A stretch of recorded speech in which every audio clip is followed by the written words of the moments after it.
Hello everybody, Sunday Adelaja here. I want to comment on the visit of our president, President Muhammadu Buhari, to the United Nations. Guys, I know that what I'm going to say right now is going to draw the anger and the fury of a lot of my countrymen. It's like I and my countrymen are, we're reasoning differently, and it's like we can never agree with a lot of my countrymen.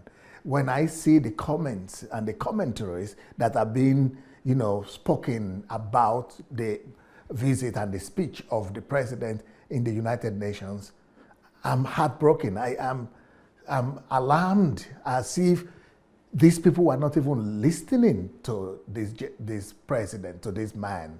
It's like people are just after his head, and people are only after his errors. People don't want to compliment him for what he's done wrong, for what he's done right. And I'm surprised. What kind of a country are we? Who are we? Are we just after our own selves, our own leader, our own country? If you really love your country, you're supposed to celebrate your president and your leader when they do something right. Now, I have my disagreements with the government of Muhammadu Buhari, but when it does something right, we need to acknowledge that. Now, my own conclusion is that this speech by President Muhammadu Buhari at this United Nations General Assembly was the best speech ever by an African president. And now, let me tell you something. I've been listening to speeches of African presidents from when I was a teenager, maybe from the age of 15.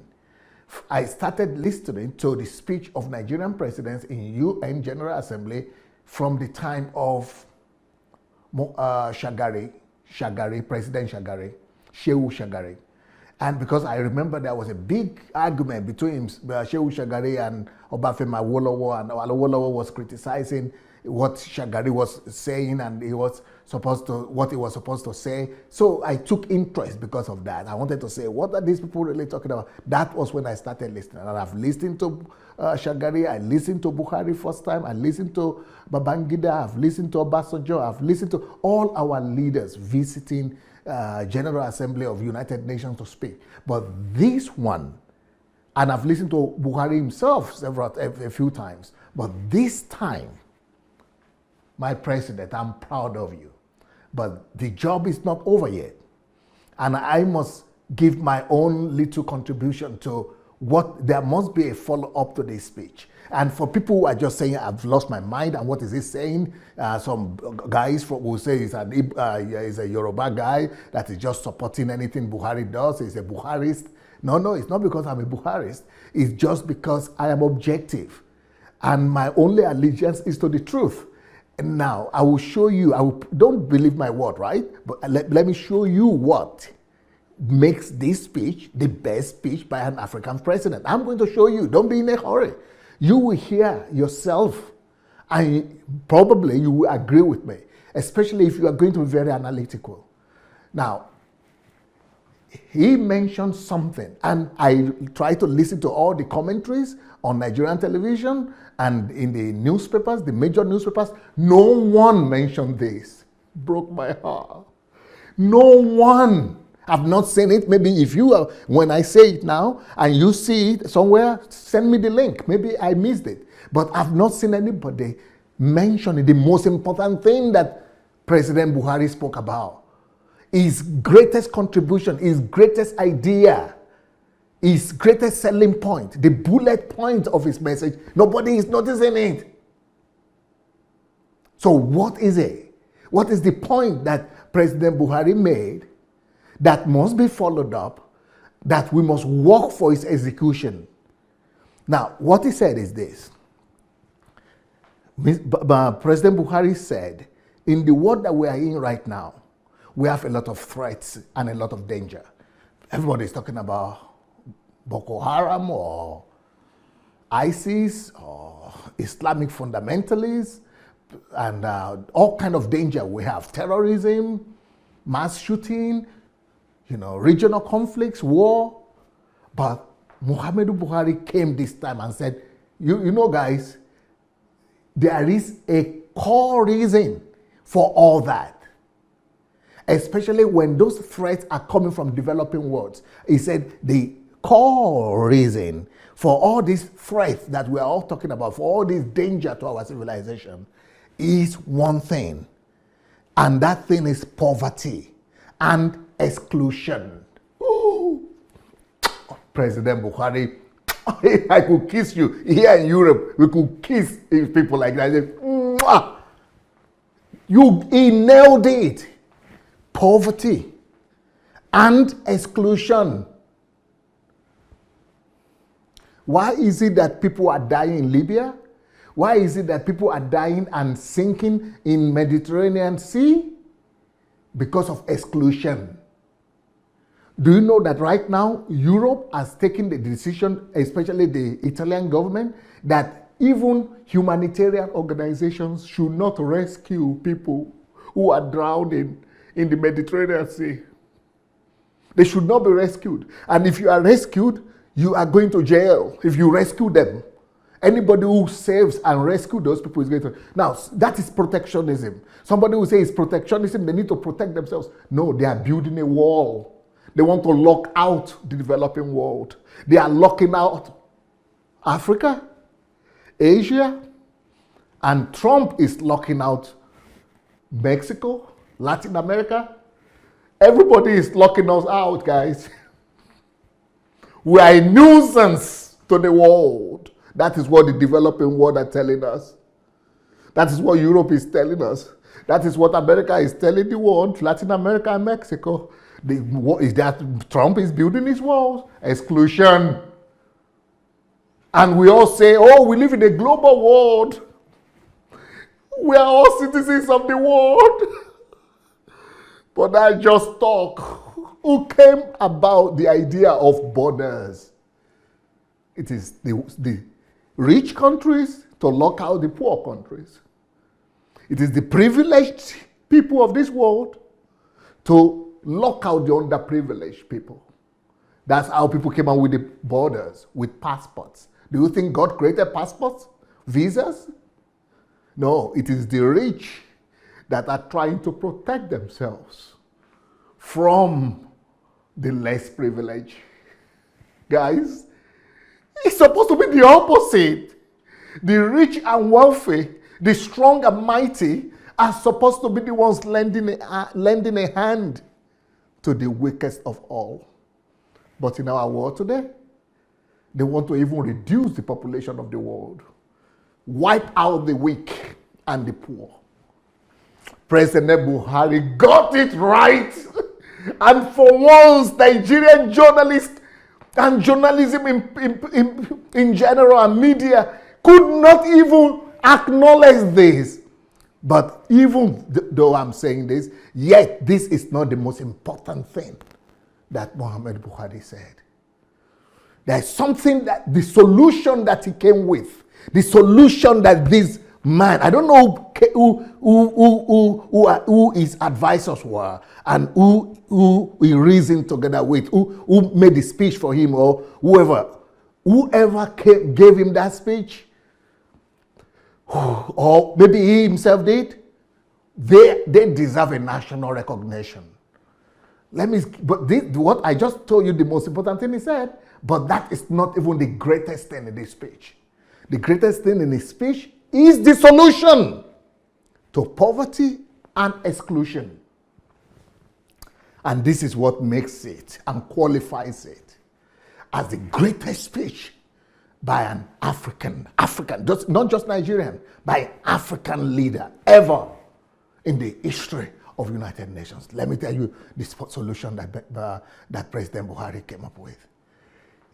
And he presented it beautifully. He said, when another danger, a previous danger, hit our world, just like we are seeing the danger of all this danger of exclusion and hunger right now and poverty, when the danger of Second World War hit our world and was about to wipe out civilization, he said there was an unexpected help from unexpected places, from an unexpected place. And he made a point, and he said, the United States of America made and did the greatest gesture, humanitarian gesture of that country. And it's true. The greatest humanitarian gesture and the greatest act of kindness and charity that America has ever done is what President Muhammad Buhari was talking about. And what is that greatest act of gesture of love and charity and kindness that America ever did?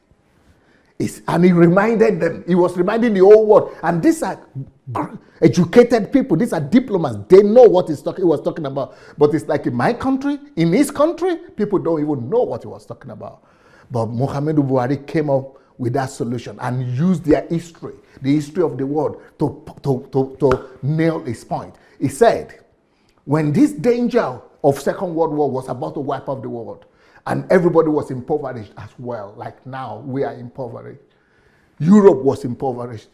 Japan was impoverished. America came to their aid and declared, listen closely, what is called the Marshall Plan. I hope you've all heard of the Marshall Plan. The Marshall Plan is the gesture that America did to restore Europe after the massive destruction of the Second World War. So what America did is that they poured billions of US dollars to the whole of Western Europe and rebuilt in a very short time Europe to the level of the economy before the Second World War, and even higher than that. And they did the same thing in Japan. That is how development came to Western Europe and Japan. All those two economies just exploded. America became the first economy in the world, Japan became the second, and then Europe became the third economy. So now what President Buhari said is that you are seeing all these problems coming from these developing countries, from Africa. Africans are running, they are risking their lives to escape poverty. Mexicans, Latin Americans are risking their lives. And instead of you to do the same thing to these black people, to these people of developing world, you decided to lock them out, and you think the problems of the world will be resolved by locking out the rest of the world? You think that the threats to the world will cease by depriving the larger percentage of this world from participating in human endowment and the commonwealth of humanity? So then he was appealing to them and said, please, we are not asking you to give us aid. He said the way you were trying to give us aid before didn't work. We don't need aid anymore. Let's do partnership. Do for us what you did for Europe. Now, Europe has been strengthened. Let Europe, America, and Japan come together and do a kind of Marshall Plan to deliver Africa from the bondage of abject poverty. That is what Muhammad Buhari, that is the genius that our president gave to the world. The ingenuity. Brilliant, brilliant, brilliant, brilliant. But speeches don't bring solutions. Solutions come when we send foot soldiers to go and lobby behind the scene the thing that has been declared in public. So we now need to put our diplomats on their feet. We thank God that the president of the General Assembly now is a Nigerian. We now need to urge them to stand up and go and lobby America, lobby Japan, lobby Western European countries for them to come up with a Marshall Plan, not so that it would not just remain a speech, so that it would not just remain there, but so that this speech will be realized in real life by these people. Please, President Buhari, Minister of Foreign Affairs, I think the job is just starting now. Let's do what Obasanjo did. Obasanjo, when he wanted to campaign for the cancellation of debt for Nigeria and African countries, he was traveling. He did it. He went for it, and he got it. Let's do the same thing with this idea of Marshall Plan. Maybe we could be lucky. Maybe our partners in America and Europe and the developed world, God will touch their hearts to listen. Well, let me, like I said, don't believe me. Let's see. It's just a fragment of that speech from the video of the fragment from that speech from President Muhammadu Buhari. Just 1 minute, 1 or 2 minutes, less than 2 minutes video. And you will see, you've got to listen very closely because, President Buhari is not too charismatic in his speech. So you've got to listen and think and thoroughly think about that video, what he's talking about for you to get it. So let's listen, please. On cessation of hostilities after World War II, the United States, in one of the greatest selfless undertakings in history, decided to revive Europe through the Marshall Plan and uplift and restore Japan economically. This generous policy catalyzed a great economic revival globally. This action of the United States not only benefited Europe and Japan, but the United States as well, through vastly improved trade and cross-investment. The United States and Europe have become friends and allies since the end of the war. The United States and Japan also become friends and allies. This example can be replicated with respect to Africa. A developed Africa will not be antagonistic to industrialized countries, but will become friends and partners in prosperity, security, and development. A prosperous Africa will mean greater prosperity for the rest of the world. A poor Africa will be a drag on the rest of the world. Is this what the international community wants? A coordinated multilateral effort should be set in motion to utilize and maximize the use of the enormous resources on the African continent for the benefit of all nations. Investing partners will be able to recoup their investment unifold over time. Now, guys, listen to me. That was a beautiful point. Now, let me point to one more point that President Buhari just made there. He said when America did that, the Marshall Plan for Europe, up till today, 50 years later, or actually 60 years later, Europe has become the best and the greatest ally of America. Why? They want a friend. When you give a friend food to eat at his time of need, you win a friend. And he said they also help Japan. Japan also now is one of the greatest allies of America. You want another friend because you gave them, you met their needs at their time of need. And President Buhari feel like throwing you kisses again. You know what? He said, if you will come to help Africa, we will not be ungrateful. You will win a friend in Africa. This is not just to America, this is to all the developed world. Win a friend, but if you don't come and lend us a hand right now, is that what you want? Do you want insurgents? If you give us exclusion and poverty, you leave us in our poverty, you leave us in our exclusion, is that what you want? Do you want to close your borders? Is that what you want? You want criminality? You want insurgency? You want cross-border crimes? You want human trafficking? You want all those terrible consequences?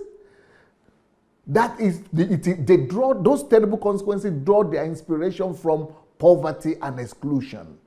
But if you will help Africa industrialize and develop, we will become your friends and your partners for the greater prosperity of the rest of the world. All of us will live a good life.